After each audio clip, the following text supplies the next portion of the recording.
So love is really a power that I feel that reveals everything that's inside of me. And when I'm with another that wants to engage in love, like you, Thank you. I find that everything that's not love or the unlove in me also comes up to be examined because I have both love in me and unlove. And this isn't going to always play out as the juiciest, most attractive element of what's happening moment to moment. Because love's alive and it changes. Because you may say, "Do you love me?" And I would say, "When? Do I love you right now?" Yes. Did I love you 5 minutes ago when you were a little bossy with me? Well, not as much. A little, maybe. Love is kind of a vacuum until we fill it with our presence. It accepts what can be delivered to each other in a way that can be felt and it feels respectful and nurturing and aware. And I like what you said about that love reveals the not love, because I know for myself there's been a lot of different places in me that I have had an opportunity to take a look at that I, haven't particularly, it's like parts of myself that I go, oh, yeah, I am bossy sometimes, or I do get very cold and kind of pulled back if something doesn't please me. So, I get to look at those parts of myself in relationship with you that I wouldn't necessarily if I was in a cave somewhere or just lived by myself. So it's given me, the relationship itself has given me an opportunity to become, I want to say, more aware and awake to who I really am. Yeah, it's a moment-to-moment situation for me because Yeah. it shows where I'm open and where I'm closed. Yes. And it's painful to stay open all the time sometimes. Sometimes we can't take in any more life when it doesn't Yeah. fit how we want to feel. Yes. We need safety in order for love to be delivered constantly because we can only take so much love.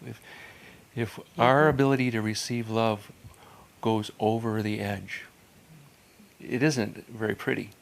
Because love is a force that, if we can't receive it, it actually is destructive. It has to land Yeah, inside of us in order for it to be real. that's true. And the only way that, at least for me, that I can really feel love, there's actions, there's words, there's life experience, there's touch, there's ways that I actually feel loved, and there's ways that I also give love. So I've also been really looking at those ways that how can I give love more, let's say, more sweetly and more honestly? Because sometimes the honesty has to come first before the sweetness can come. If there's something that's bothering me and I haven't told you and I'm holding it from you, then I can't even access my sweetness because I really have to be able to share what doesn't work for me or something that doesn't feel good. And then once I can do that and once I feel simply heard and understood, then it's like the natural love that's in my being can bubble up again. Yeah. Yeah. Yeah, and there's so much in you. It amazes me because Joan is really the embodiment of the divine feminine.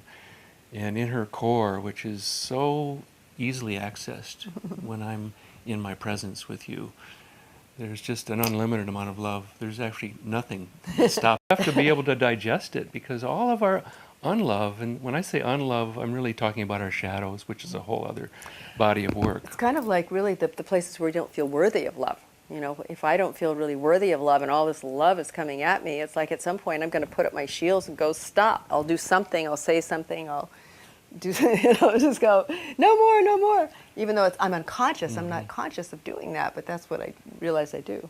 Yes, and some of us have wounds. I've had wounds from love. When we make up stories about those wounds, when we've been, let's say, abandoned, I've been abandoned, not too much, fortunately. As a child, I've been abandoned. And I brought some of that abandonment stuff, garbage, if you will, gunk, into this relationship from my childhood. Isn't where I would want to bring it, but it's where it landed because it's where I'm the safest. Yeah, and that's really one of the things is that the more that we have been able to really create safety for ourselves and for one another. Yeah.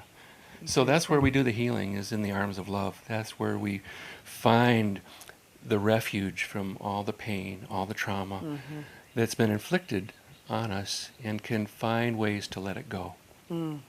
And it isn't always easy to do this in the arms of the beloved. Sometimes we need support, outside support, because we're not in love to be each other's therapists. But there is a qualifier to love that brings us into, let's say, a desire to show up as fully as we can and say, I want you to know you're always safe with me. Oh, I'm here to show up for you, to let go of all the unlove that may have come through you. that feels so good. I just hearing those words that I'm safe with you. Yeah. Immediately something inside me relaxes, and I go yes. And I think that's really one of the things is that unless for myself, I've realized that as soon as I have felt that we are fully present and all in, then there's something in me shifts to a whole different way of being able to be in relationship. It's like there's a safety and a sense of ground that I can really work from. And that really has happened. And I think that's one of the most important things for any relationship is that you really are present with each other, and that you really, even if it's saying, look, for this year, I'm all in, then we'll review it next year. But to really give that sense of containment and safety so that you both can relax and then find out, hey, what can we do with this relationship? Yeah, and that's where the practice of it comes in. And sometimes we feel this love between us as kind of a being in a certain way, like a little love being, and we're wanting to keep it alive and vital. Yeah. And when it goes away, it's like I can see it in you. It's like your whole face changes, and the luminosity and your beauty just isn't as accessible when you're not feeling safe in that love. Absolutely, absolutely. Safety is an absolute requirement in order for the fullness of my being to come out, for the divine to be able to really be accessed. And actually that's one of the ways that I think right at the beginning that we were able to see each other, because we saw the divine in each other right away. We saw past the personality into that core, into that, I don't even know what to call it, because it hardly has a name, but it really is The beloved. the beloved. I like that. It has a name. We call it the beloved. You even wrote a book about it. I did, Romancing the Beloved. So when we see the beloved in one another and we actually continue to look for it, and I think that's the thing that I really love, is that we have made a commitment to always come back to love. We no matter what happens, it's like we will do whatever work we need to do on ourselves and with each other to find that place again that we know so well, because it's the most juicy, alive, wonderful, wondrous place that we can imagine. And it's like, if we're not there, where are we? We're nowhere. It's like Well, getting from nowhere to somewhere has really been the core of our work. yeah. And we've developed ways to reveal the beloved, because we have found through thousands of sessions with clients and workshops all over the world that everybody wants to have a peek at the beloved. Yeah. They want to see it.